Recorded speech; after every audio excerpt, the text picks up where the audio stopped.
Alright, so Alabama City seems to be getting the situation right. Use bathrooms accordingly to your biological gender or face 6 months in jail. I think it's quite clear. In fact, I think it's more than quite clear. This is not becoming a thing. You are not going to make it a thing.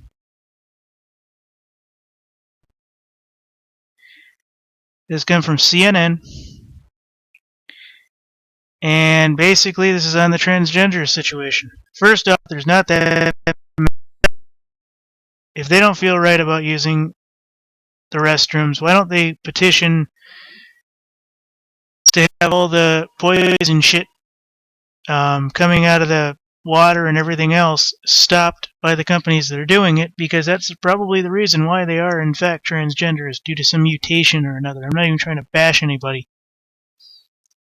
I know that there is a certain number, like 3 to 6%, which are born biologically transgender, but I guarantee you there are added genes in all the poisons and vaccines and stuff we're given as babies and everything, so that our kids grow up and our kids are born completely different than the way we were born, even biologically.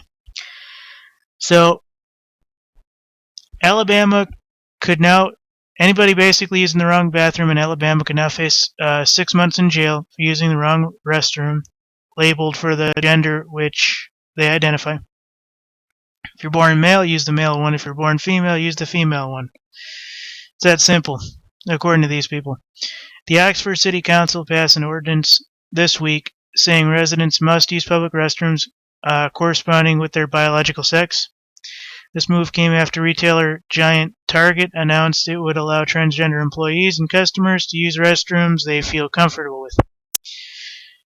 Target is a store in Oxford, and the residents told council members they were concerned about the store's policy, City Attorney Ron Allen said. In accordance, City Council says people in public restrooms do not reasonably expect to be exposed to individuals of the opposite sex while utilizing those facilities.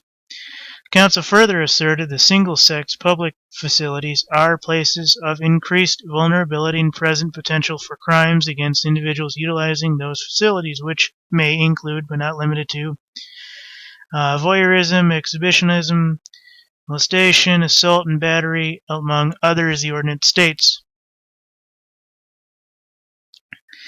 The ordinance does not explicitly mention the term transgender, however, I believe it to pretty much be implied at this point, ladies and gentlemen. This is how they basically get around that.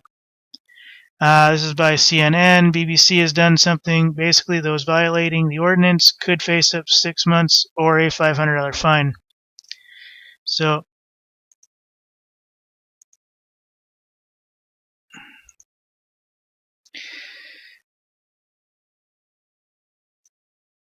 this is actually quite good. Oxford Police Chief Bill Partridge did not return a CNN call for comment, but he told a CNN affiliate, WBRC, the law would be enforced just like any other misdemeanor.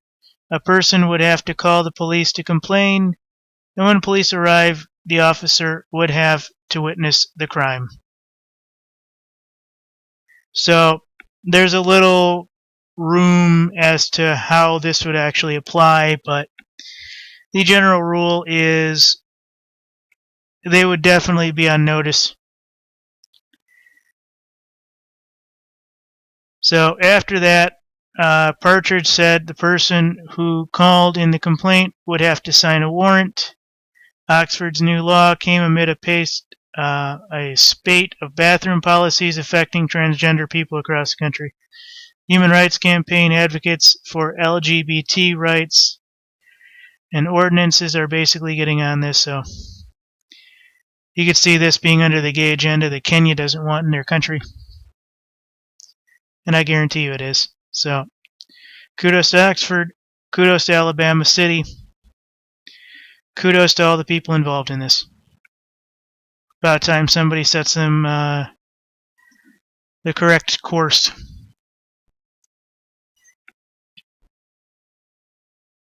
cops don't need to be getting involved with things like this, and no law needs to be in place which makes anyone's daily life more problemable. So thank you.